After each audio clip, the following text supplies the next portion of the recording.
this is the tune. Ah, sing it, bro. I don't know the song. Wine and a dining, but I'm fucking you tonight. Oh, if you can only see what he's doing. Let's get it! Let's do this, Timos! Oh my, I can't breathe, man. And we are back! He's humping the desk. He's humping the desk. This kid. Can you please just watch the way this kid eats his food? Cuts a fucking animal. Holy shit, sorry. That is fucking hilarious. We have a special guest with us today, which I'm going to introduce in a second. Daniel's giving him shit because of the way. Yeah! And we are this kid back! is smashing his food, bro. Look at it. What's he got here? That looks hectic. What is that, like 2 babies and a fucking avocado? Or? 2 babies and a fucking avocado. Alright. Damn. You're a funny cunt. Was that our intro? We're gonna do another one? I don't know. We started. I'm talking shit. I'm waiting for you to start. All right, we got a special guest today. His name is Victor. Victor what? Ariosfidis. Can you say that for us, mate? Antoniadis Yosefidis. Antoniadis Yosefidis. One more time, bro. Fuck, man. Antoniadis Yosefidis. I think I just got wet. The way you said it with that accent, I was like, scat. Oh shit, that's hectic. Oh, that is hectic. I can't breathe. He said it with the accent and everything. Huh? Pump. Yeah, bro. Fuck yeah. So Victor is our special guest today. But before we interview him... I have a serious question, Timos. What? We're gonna end this right fucking now. Does pineapple belong on pizza? Yes or no? Fuck no! I'm out, bro. Bro, you just dropped the mic. I'm going. Pineapple does not belong on pizza, cunt. Okay. Alright? Victor, answer truthfully. Pineapple on pizza, yes or no? If it fits my macronutrient intake, Thank you. And that's why he's the best in the fucking world. Scat it! Brother, pineapple needs to be eaten in summertime Tongue my balls. cold. No. Not put in the oven Sorry, with 2 ham against and 1. cheese. No, Well, bro. technically it's 4 against 1 because he's 2 human beings. Good evening. What's happening? Oh, no shit. Well, you guys keep talking if you want quickly. Alright, so just before we get started, I'm going to end a little myth. I'm going to squash this. Squash you dog. Yeah, anyway, sorry. Because I am sick and tired of hearing this. Okay? What is it, man? Okay. Abs are not made in the kitchen. And I'll tell you why. The abs are a muscle, just like any other muscle in the body. How do they get bigger? By training them. By putting external load on the muscle. Yep. That's how muscles grow, that's how muscles get bigger. It's been proven that ab extension exercises, so like the ab wheel, produces the most amount of force, especially for your rectus abdominis. If you want to produce force in your external obliques, you do twisting movements. So a good example of that is getting the cables and twisting. You know that Like exercise that we wood do? Wood chops. Yes. That is how your abs grow. For your abs to show, this is where the diet comes in. This is where the whole concept of abs are made in the kitchen comes into play. Yes, if you have a good diet, more of your abs will show. But if you don't train your abs, do you think they will grow? It's like saying my biceps will grow if I keep eating chicken and broccoli. It won't happen. Impossible. So once again, if you want to grow your abs, you need to train them. If you want them to show, you need to reduce your body fat percentage. That's it. It's not rocket science. Anyway, so back to our special guest, Mr. Victor. Victor Chalacholios. Yes. Victor, why don't you tell us a little bit about yourself, brother? yo. Spit a freestyle for us, bro. What's happening? Tell us a bit about yourself. Alright, I'll ask you a question. How did you get started in powerlifting and why did you choose powerlifting? Wait, that's a different question. No, That's 2 that's like entirely different. That's 2 questions. Okay, tell us how you got into about powerlifting. myself, Yeah, so okay. how did you get into powerlifting? I'll basically just introduce myself. So Yeah. basically, I'm a competitive powerlifter. Yep. I compete in I was competing last year in the IPF, International Powerlifting Federation branch under Powerlifting Australia. Powerlifting Australia is a disengaged body from the IPF now, so now I'm just in a whole bunch of fuckery. I don't know what I'm doing. So Except squatting 260? Yeah, and fighting mid-set, that's cool. just training, and that's about it. So Yeah. competitive powerlifter at you tell us elite level, and yeah. Can you tell us about some of your records that you currently hold? Well, last year when I was 18 years of age, a lot stronger now, so a lot different, but last year when I was 18 years of age, I competed as a sub-junior, so under 18. Yep. I set it was a sub-junior under 18 world record of a 265 kilo squat in the 93 kilo weight division. I can't really remember the amount of records I've set in Australia and as an Asian body as itself is at least 20, 30, maybe even 40 broken my own. Fucking hell. So a lot of Australian sub-junior records, international records, and Commonwealth records, Asia records. So it's safe to say you're pretty well known in the powerlifting scene. well, I'm getting there. I've only competed 3 to 4 times, so And amongst a lot of federations, maybe not, but in relatively in Australia, somewhat, kind of. So I'm an up and comer, definitely. You're so definitely I'm a gonna be novice to the whole scene. You'll be known soon enough, though, 100%. And eventually, yes, 100%. 100%. For sure. And so tell us, how did you get started into powerlifting? So when I was younger, what was around, say 12, 13, 14. Yep. I was a skinny kid at school, so I'd go into school with the year 12, and they'll be monstrous compared to me. Obviously, I was like 40 kilos entering year 12. Yep. I mean year 7. So I was tiny. It's probably as big as my left leg now. Just by the way, that's a big fucking left leg. But anyway, So yeah, basically I was just always mocked for my smaller stature. I used to play soccer when I was young and competitively. I started at the age of 9, 10. And then as I progressively got older, I changed sports and then went into powerlifting. But when I was younger, I was a lot skinnier. Yep. And I used to go to I started gym when I was around 9 years of age. Year 9, not 9 years of age. Yeah.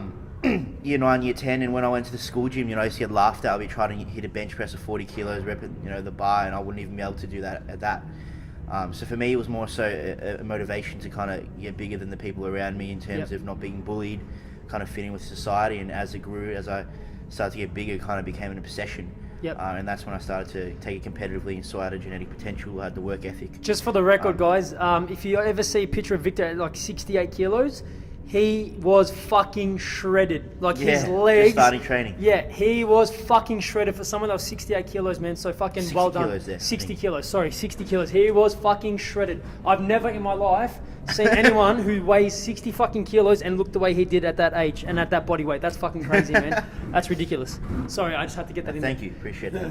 Fucking freak. Anyways, yeah. So you were bullied throughout high school, or just a little part of high school? Just the start of the years, like when I was a lot smaller, or more so that the older kids were intimidated by the fact that I was more of a competitive soccer player. It was, and they used that as a way to kind of make themselves feel a bit more superior to me. So they kind of just talk shit, bullied me. Obviously, I had friends who used to start training as well, a lot bigger than I was. Yep. So for me, it was just a motive, was just to change all that, be able to defend myself, not be a target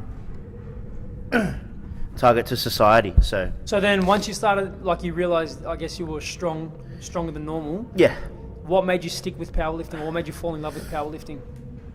Well, let's go back. When I was year 8, going to year 9, more of my training was more calisthenic training for soccer. Yep. So I did a lot of core strengthening. I'd be literally be training every day. I had little to no knowledge. More was better for me at that time. Yep. And I just, I looked up to bar stars, etc.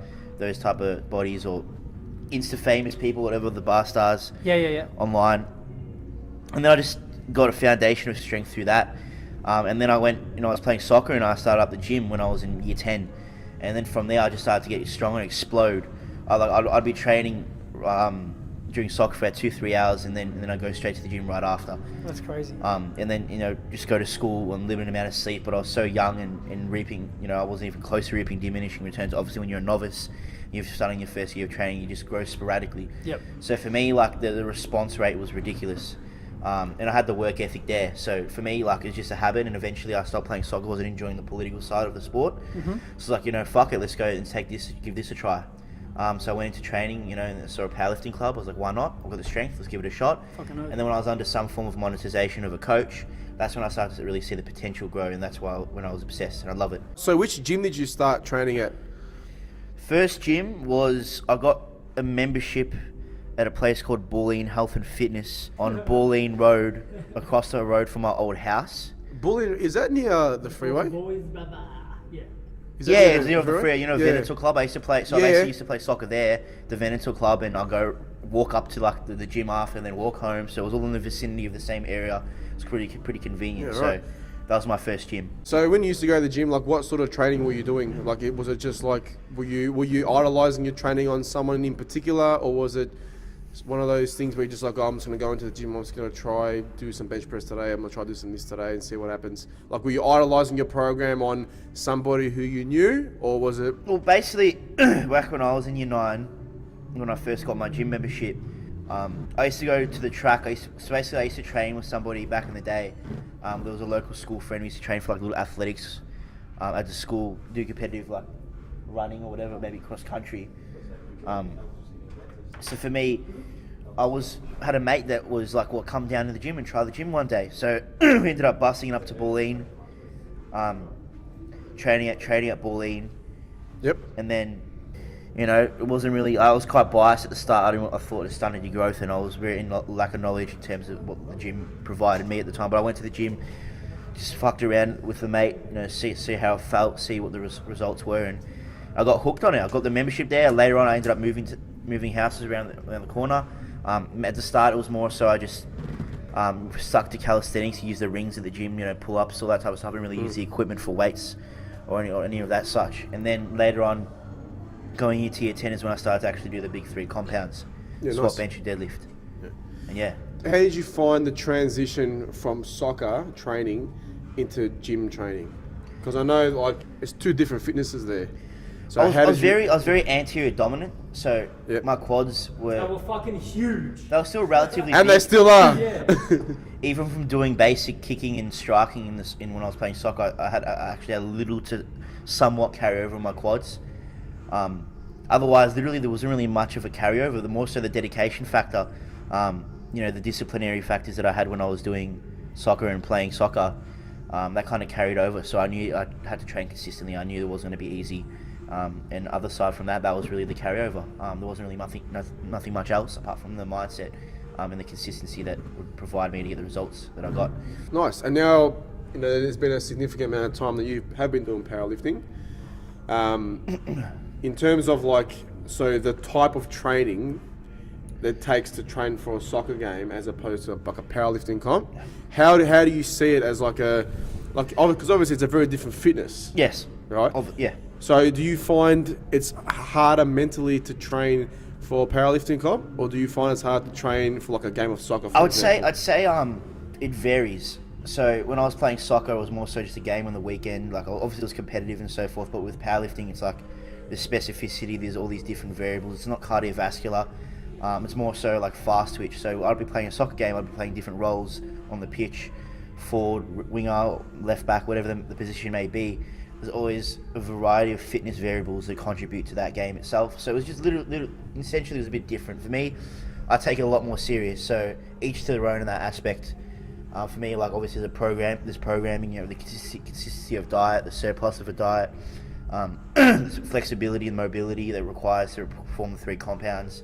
And obviously on the day, leading up into the day, it's a 6-hour comp, relatively depending on the amount of people in your flight or you're competing against. So for me, it's more intensified within that 6 hours for me than it would be over a soccer game, 100%. Yeah. There's the fatigue variables, maintaining your nutrition. There's a lot more science in my opinion. So for me, it was different, definitely. So what's your training like when you're training for a comp, and what's your training like when you're not training for a comp? So like off season and on season, would say.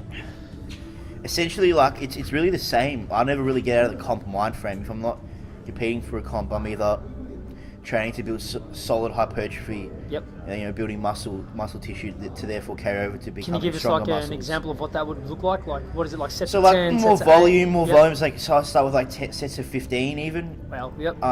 Just you know, more higher rep ranges, building more muscle. And that's really like the off season more so like the start of the program, and then obviously as you build into the later stages of your program, you're peaking, building strength, teaching those bigger, more forceful muscle groups become stronger. Yeah. So me, I'm never off season. For me, I'd say I'm always on season, if that makes sense. Yeah, get ya. So I'm at this 24/7, 365 days a year. I'm eating, training in specificity for a competition, which shows because your training's obviously like it's up there, and obviously you're up there in terms of competitions as well. So you're killing it, which is awesome. So who would you idolize in powerlifting? Is there one specific person, or do you have a few people you idolize in powerlifting? Oh, it really depends. Look, I like, you know, obviously Ed Cohen is someone I always aspired to be the greatest full-time powerlifter. Fucking oath. But, you know, more so my inspiration comes from the results. Yep. That I get. Because, you know, everyone can look up to somebody, but for me, I see the results as a big motivator. So there wasn't really a specific individual. When I was younger, yes. Ed Cohen, Dan Green. Yep. Look at a lot of the physiques. Yeah, for Like, sure. I used to look up Ulysses JR back when I was like 15, you know. Yeah. I think everyone used to Simeon look up Panda him. back then, Oh, God. then Yeah. Arnold. Yeah.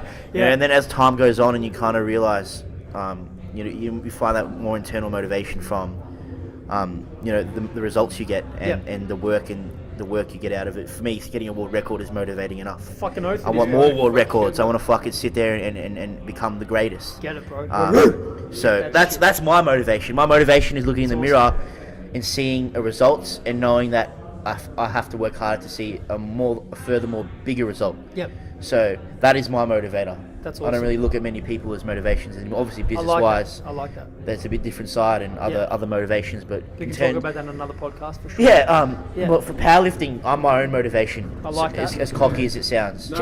Can you train me? Can you train me, please? Once this disc is fixed, can you train me? That's awesome. No, So- sorry. I'm actually at the point now where like I'm getting to that strength caliber where my idols that I once looking up to are becoming my rivals. So that's a huge Literally. motivation in my own sense. So to be at that level of strength is phenomenal. So What do you feel the difference is with the people that you used to train with compared to the people that you train with now?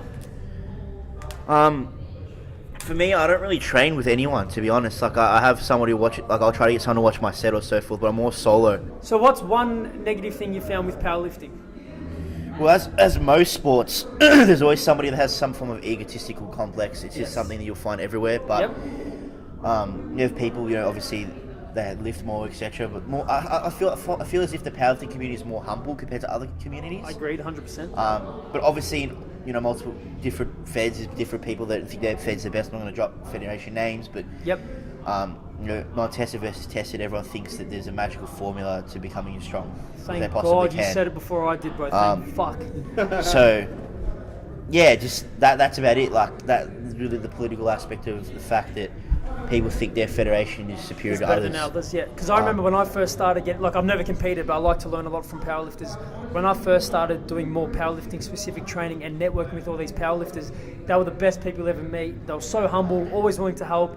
Then a year or two went by, and then Yeah, next thing you know, 100%. these people got into whatever fed they got into, and just completely stopped talking to me and just acted like their shit didn't stink. And then now the people I network with now lift twice as much weight and are the most humble people you will ever fucking meet in your life, and they're always willing to help you. And I don't understand. I'll still never understand why these other people are like that. I'll never understand it. Yeah, I think a lot of the people start this sport, just like I did when I was younger. I was you know, bullied, etc. And I had other little motivators towards that as well. But everyone has a reason. There's an insecurity that always derives for the reasoning for starting the sport. Maybe you want to get better looking in the mirror, Yep. want to pull a bigger weight on the bar. They may be a few reasons, but other people just have insecurities of strength and so forth. They may of other reasons, which may be the other person's stronger. They want to make themselves feel more superior. That's just how it works. That's just how things are. Yeah. And if someone sees me like training for 2-3 years, been training for 10 years, and they're a coach and they put their life into the sport, and they see some motherfucker like me come up and they hate on me because I'm stronger than them, and that's just how life is. People are judgmental. Do you know what, man? Those sort of people, you just ignore them. You 100%. don't worry about their opinion, and you just worry about what you're doing. Because 100%. those are the type of people that are going to bring that toxic and negative That energy narcissism, yes. 100%. within your space. And if you're driven and you're motivated, which it sounds like you are, you don't need that shit around you, Legit. man. Like, seriously. And, it sounds like you've got a lot of goals that you want to achieve. So, yeah, don't worry. Yeah, like about I'm not gonna drop names or clubs or anything for it. But like, I've been at clubs where coaches slacking off, not really giving and investing into the lifters, and just people that talk shit about the lifters behind their back, and it's just a joke. You don't want to be around people like that. And I straight away moved from that club as soon as I got that sense of that negativity, and people like to be in denial and don't realize it, but I think you become the person that allows that to come into your space, and it comes to a point where you could be in an environment, you can blame it as much as you want, but you can allow that to happen. You can make a decision, a conscious effort to move from a gym. You can move different federations. 100%, I think it's spot absolutely on. dogmatic and disrespectful for someone to say like, you have to be in this federation, like you shouldn't move, I'm going to ban you. And that's where the federation politics come in hand. And That's not be also able to very do multiple similar. feds, Sorry, etc. That's Yeah. also very similar to the martial arts game. It's Yeah. like Similar that. to just life in general in terms Yeah. of negative Legit. people. You know, some of the trainers at the gyms, they get very like touchy if you go train somewhere else. Yeah. Or some gyms, not all gyms, but some are like that. But I think that also goes back to in terms of that person maybe being insecure. So that's not just powerlifting. That's 100%. MMA. That's just people in life in general. If you're doing something with your life and people hating you, it's an insecurity within themselves. Yeah. And those, like you said, you both said, need to distance yourself from those people, which I agree Yeah. 100%. I think, look, from my perspective, if you want to be the best powerlifter you can be, in my case, I want to be the greatest of all time. As ludicrous as it sounds, that's where I want to Go go. hard. And I think it's achievable with hard Fucking work. right. You know, you could be in a federation where it's tested, non-tested, and at the end of the day, like, who are the people around you to sit there and say you can't do something? Who sees through your eyes? No one can see through your Amen. eyes. Thank you. So, 100%. if I have to leave a federation to get exposure and recognise myself as the strongest powerlifter of all time, I'll do it. Fucking right. And any other federation or person who says that I can't, you know, they can eat a dick. And You I'll know, kick I him in don't- the fucking I don't give Yeah, a brother. fuck. And I'll kick him in the fucking head. You know, it's dogmatic to say, look, I wouldn't try this style of training. I wouldn't do this. Yep. You know, you have people in natural tested federations.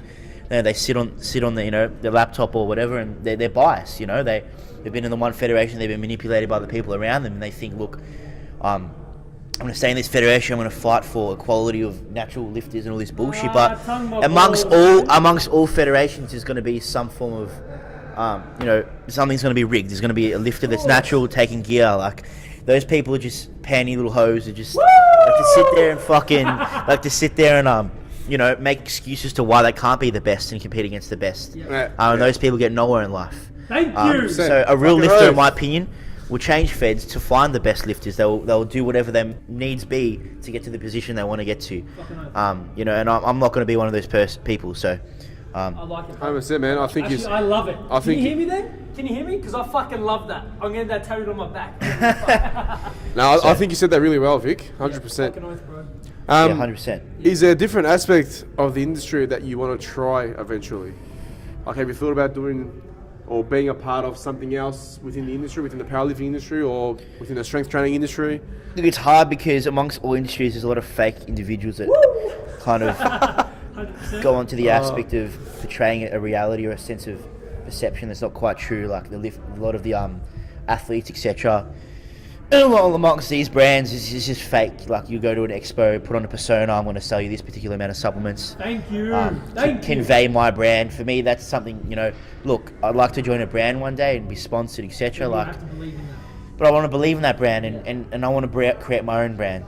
So I wanted to start my own business, you know, strength and conditioning business, and build that, and eventually get my own gym where I can have my own brand, and that be that part of an industry. So that, if that answers your question, the industry I want to get into is where I have my own business, training clients, and building people into, you know, to people that want to be in terms of the strength they want to gain, their goals, to maybe even potentially become something like I am. With the Yeah, sport. nice. All right, so now that you've started to train clients, how are you finding your time here at No Bull HQ? It's fucking great, man. Like, I've tried to see venues and gone to see other venues before I even knew about this gym. Yep. Came in and saw the culture, you know, how the gym was run, and you know, saw Daniel and the boys here. Yeah, the boys. And I thought, you know, fuck it, you know, it's not like, you know, Gold's Gym, you know what I mean? It hasn't been established for years. It's only just recently been established. But Yep. I think, you know, regardless, if you can value the culture, you know, you will stick to a gym where the culture's good and there's For sure. potential. So not being superficial and really seeing that culture. That's what I gathered from this gym, and I said, fuck it. You know, this is I want to be here and train Appreciate people that. here. And that's what we're trying to create is a culture. And that's just being 100% genuine. Yep. And yeah. And I think that's the way he's been since the day he's walked in. He's just been straight up and he's been genuine as fuck. And obviously, regardless of his background in powerlifting, that's another reason why I gave him a shot, because most people come in here, they want a job or they want to work here, whatever it Yeah. is. But they're just so fucking fake and you can see right through them. Whereas you were genuine as fuck and you told me how it was from the start. And I was like, fucking oath, I'm going to give him a shot, man. And, you know. Yeah, legit. Cheers, man. I really appreciate it, you Mate, know. like I said, I know, like even with Timos, I told him I know what it's like to start from the start, how hard it is to 100%, get clients you know. to build yourself up. Yeah, So yeah. if there's anything I can do to give back to anyone, I'm more than happy to 100%, help. because, you know, I would go to the gyms and, you know, trying to ask if I could run my business out of it. You know, people see that I'm only 19 or 18, just turned 19, and they kind of discriminate towards the age and think, who the That's fuck's pathetic. this kid? Who's That's this pathetic. person? You have Like, so much potential. they tried to milk me. Like, I tried to get a venue before this. You know, the gym was probably the size of a living room, and Yep. people were trying to roll me 300 a week for a fucking gym that's crazy. like tiny and run down, Yep. which was generating no revenue. So people definitely like to take advantage of the fact I'm young, but it's very mistaken. They fucked up there. So Yeah, they did. Yeah, they did. I'm not a You've dumb. definitely got your head screwed on for a 19-year-old. I know, Thank I know you. a lot Appreciate of it. 19-year-olds that have no idea, man. Even people my age have no idea. So Yeah, exactly. big kudos to you, bro, for having your mind Yeah, in the right exactly, place, bro. exactly. Like I could have been, I was in year 12 last year and going through life like a piece of shit, thinking like, what the fuck I'm gonna do with my life. Yep. When I stumbled across this sport and when I got that world record, and I was like, fuck, I want to open a business and chase something that I want to enjoy before I stumble into a degree where I might defer from and Exactly. get a hexted at the end of it barely even having grasped That's it, bro. Do money you, brother. in my own life. Do you, man? I think a lot of people, they get a degree, they go to school and they're mentally conditioned from the society to go down that pathway. They don't even know what $60,000 looks like. Yeah. You know what I mean? Like, you probably get a degree, finish a degree, and be in the same position you are, most of the people that I am now, starting, maybe even back when I finished high school. So I think it's best to just chase your aspirations and, say, look, fuck, my parents, fuck my Just go after it. surroundings and people are telling me like this and my parents want me to do this and that. Just chase your goals, and that's exactly what I want to do with this. Mate, big fucking respect to you, brother. I respect that so fucking much, especially at a young appreciate age it, of man. 19. I'm yet to meet a 19-year-old who thinks exactly like you, bro. So Cheers, bro. you've got my support all the way, brother. All the way. I don't give a fuck if we don't talk anymore. You've got my mate. I don't give two fucks, That's bro. it, I man, told you know? you, I don't give a fuck. I'm always supporting people. I don't care. Especially with someone like yourself. You've got Cheers, a bro. lot of Thank you. potential. So, mate, you've got my support to the day I die, bro. I don't give a thanks, fuck brother. if we're I in really the bad appreciate terms, it. whatever. I don't give a fuck. Yeah. That's why the fuck I'm here, boys. That's why I'm here. Yeah, the boys. Cool, bro. Well, like Daniel said, you got my support too, man, all the way, and I hope everything works out for you. You seem to have your head screwed on, like we just said, and I think you got a bright future, man. Thanks, bro. I really appreciate 100%. that. All right, we are going to wrap it up there for Let's today. freestyle. Give me the mic. Big thanks to Victor for joining us. I can't even finish my sentence without Let's him go. cutting Let's me go. off. Give me a word. Come on. Let's go. Come on. They're All right, waiting, what do you bro. want? They're Oh, no way waiting. up. My mum's waiting for me to freestyle, Oh, no way bro. up. No, give me a word. Let's go. Come on. Someone help me. No bull. Fuck no bull. Yeah. Go to school. Yeah. Act a fool. Yeah. Yeah. Yeah. I'm a fucking sick cunt, bro. I do this shit for free, bro. I should get paid for this shit. No, you shouldn't. Yeah. Fuck you. All right. Oh shit. All right, guys. Thanks for joining us. Peace Catch you next time. See ya.